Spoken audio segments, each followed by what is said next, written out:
बीड लोकसभा मतदारसंघाच्या आपल्या महायुतीच्या उमेदवार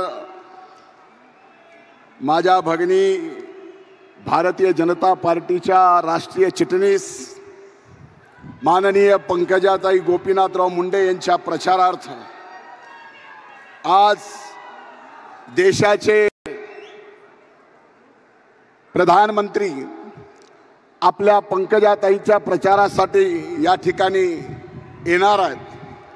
काही वेळातच ते आपल्या सर्वांच्या समोर येत आहेत। या प्रचार सभेला व्यासपीठावर उपस्थित आदरणीय केंद्रीय मंत्री आठवले साहेब, आदरणीय भारतीय जनता पार्टीचे राज्याचे अध्यक्ष बावनकुळे साहेब, आपल्या सर्वांच्या लाडक्या उमेदवार भावी खासदार माननीय पंकजाताई गोपीनाथ मुंडे, व्यासपीठावरील सर्व मान्यवरांची माफी मागून वेळ अतिशय कमी आहे आणि मुद्दे जास्त बोलायचे असल्यामुळं मोठ्या अंतकरणानं व्यासपीठावरील सर्व मान्यवर नेते मला माफ करतील असं समजून सन्माननीय व्यासपीठ आणि आजच्या या विराट सभेला इथं उपस्थित बीड जिल्ह्यातील मोठ्या संख्येने आलेल्या आमच्या मायमावल्या वडीलधारी मंडळी, मोठ्या उत्साहात असणाऱ्या माझ्या तरुण भावांनो बहिणींनो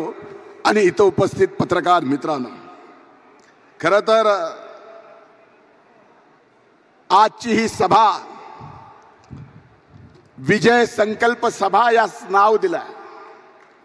माझं असं म्हणणं आहे की विजय संकल्प सभा नाही तर विजयावर शिक्कामोर्तब करणारी ही आजची सभा आहे आणि विजयावर शिक्कामोर्तब करणारी ही सभा बीड जिल्ह्याच्या विकासाची गॅरंटी घ्यायला देशाचे पीएम आणि बीड जिल्ह्याची गॅरंटी घ्यायला आमची भगिनी, तिचं नावही पंकजा मुंडे म्हणजे शॉर्ट केलं तर ती सुद्धा पीएम, म्हणजे या दोन गॅरंट्या या बीड जिल्ह्याच्या विकासाला मायबाप जनतेला आज मिळणार आहेत। म्हणूनच आजची सभा ही विजय संकल्प सभा नाही तर विजयावर शिक्कामोर्तब करणारी ही सभा। खरं तर आज मोठ्या अंतकरणानं या जिल्ह्याचा पालकमंत्री या नात्यानं खरं तर आदरणीय मोदी साहेब आल्यानंतर माईक हातात घेऊन स्वागत करणं अगेन्स्ट प्रोटोकॉल होईल, पण बीड जिल्ह्यातल्या या मायबाप जनतेच्या वतीनं आपल्या या जिल्ह्यात आदरणीय मोदी साहेबांचं या जिल्ह्याचा पालकमंत्री या नात्यानं मनपूर्वक स्वागत करतो। आदरणीय आठवले साहेबांचं सुद्धा या बीड जिल्ह्याच्या मातीत आपण अनेकदा आलात, आज आपलं पुन्हा एकदा मी या ठिकाणी स्वागत करतो। ही निवडणूक बीड जिल्ह्याच्या दृष्टीनं बीड जिल्ह्याच्या विकासाच्या मुद्द्यावर लढवणं जाणं आवश्यक आहे।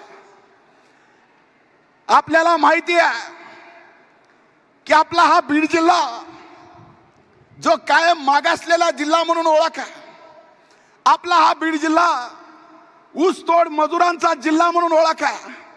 आपल्या या बीड जिल्ह्याची आता मागासलेपण दूर करायचं आहे।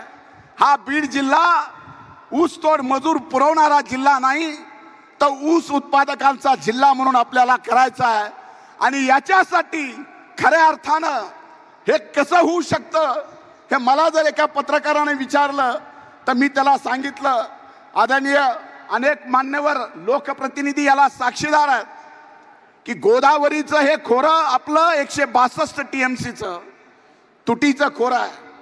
ही तूट भरून काढायची असेल तर पश्चिमेकडे वाहून जाणारं समुद्रातलं पाणी नाशिकला आणून नाशिकचं पाणी जायकवाडीला आणून जायकवाडीचं पाणी माजलगावला आणून माजलगावचं पाणी तांदळवाडीला लिफ्ट करून तांदळवाडीहून धनेगाव पासून ते बोरणापर्यंत या ठिकाणी ग्रॅव्हिटीनं पाणी आणायचं असेल तर खऱ्या अर्थानं ती परिस्थिती आपल्या बीड जिल्ह्यात बदलू शकेल। आज आपल्याला पाण्याची गरज आहे। या बीड जिल्ह्याचा भौगोलिक इतिहास कदाचित समोरच्या उमेदवाराला माहित नसेल. या बीड जिल्ह्यामध्ये फक्त 1,83,000 जमीन बागायती आहे. जवळजवळ 8 लाख हेक्टर जमीन ही जिरायती आहे. वर्षातून आम्ही फक्त एकदा पीक घेतो. म्हणून 70% या बीड जिल्ह्यातली लोक 6 महिने विस्थापित होतात आणि आपला जिल्हा सोडून, आपली माती सोडून दुसऱ्याच्या शेतामध्ये आपल्या मनगटाच्या ताकदीवरती ऊस तोडतात. हा प्रकल्प जर पूर्ण झाला, या प्रकल्पाला महायुती सरकारने तत्वतः मान्यता दिली आहे. 1,17,000 कोटी रुपये या प्रकल्पाला लागणार आहेत. याच्यात 50% केंद्र सरकार उचलणार आहे, 25% राज्य सरकार उचलणार आहे आणि उर्वरित जपानच्या सरकारकडून या ठिकाणी कर्ज म्हणून या प्रकल्पाला मिळणार आहेत. आणि हा प्रकल्प 5 वर्षाच्या आत पूर्ण करायचा असेल तर आजच्या या विजय शिक्कामोर्तब सभेच्या माध्यमातून मोदी साहेब ज्या देशाने ठरवलंय तिसऱ्यांदा या देशाचं प्रधानमंत्री करायचं, त्यांच्या पाठीमागं आपल्या जिल्ह्याचं विकासनभूत नेतृत्व म्हणून पंकजाताईला या जिल्ह्याचं खासदार म्हणून त्यांच्या पाठीमागं आपल्याला खंबीरपणाने उभं करण्यासाठी पाठवायचं आहे. त्याच्याशिवाय हा विकास होणं शक्य नाही. आज आपल्यापैकी अनेक जण, बावनकुळे साहेब म्हणले की आपण, बावनकुळे साहेब म्हणले की आता टीका करायला वेळ नाही, समोर टीका करायला मुद्दा नाही. ही खरी गोष्ट आहे. इथं अनेक मान्यवर नेते उद्यापासून आपल्या विरोधात प्रचाराला यायलेत आणि आपल्या विरोधात प्रचाराला येत असताना काल काय मंडळी येऊन गेली. आता मी गेवराईच्या सभेत बोललो होतो की समोरचा उमेदवार म्हणतोय की मी शेतकरी पुत्र आहे. मी म्हणलं मी सुद्धा कृषी मंत्री आहे, मलाही बघावं लागेल की हा नेमका शेतकरी पुत्र कशाची शेती करतो, कशाची शेती करतो, कशाची कशाची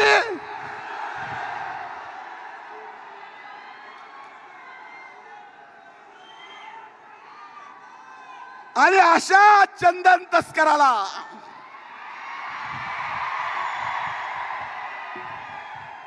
या बीड जिल्ह्याच्या मायबाप जनतेने मत द्यावं का न द्यावं ही नक्की बीड जिल्ह्याची जनता विचार करेल. म्हणून आपलं मत वाया घालू नका.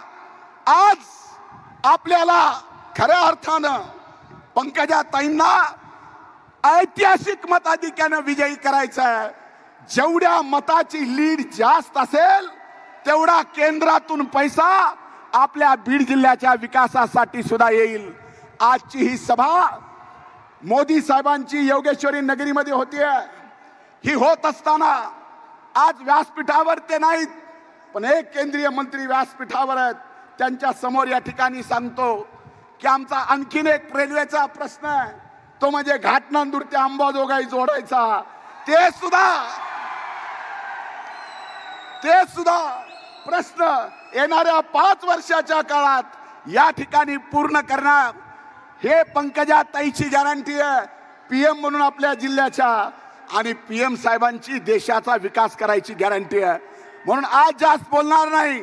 इथून पुढचे 5 दिवस मतदानाचे जे राहिलेले आहेत, हे 5 दिवस एक एक मत जे आज सभेला आलंय आणि एक 10 मत जे तुमच्या घरचे आपल्या घरी आहेत, त्या सगळ्यांचं मतदान आपली लेख अनुक्रमांक 1 पंकजा गोपीनाथ मुंडे, चिन्ह कमळ, समोरचं बटन दाबा आणि ऐतिहासिक मतांनी ताईंना दिल्लीच्या सार्वभौम सभागृहात पाठवा.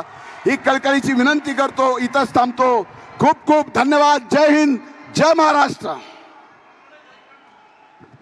धन्यवाद. मी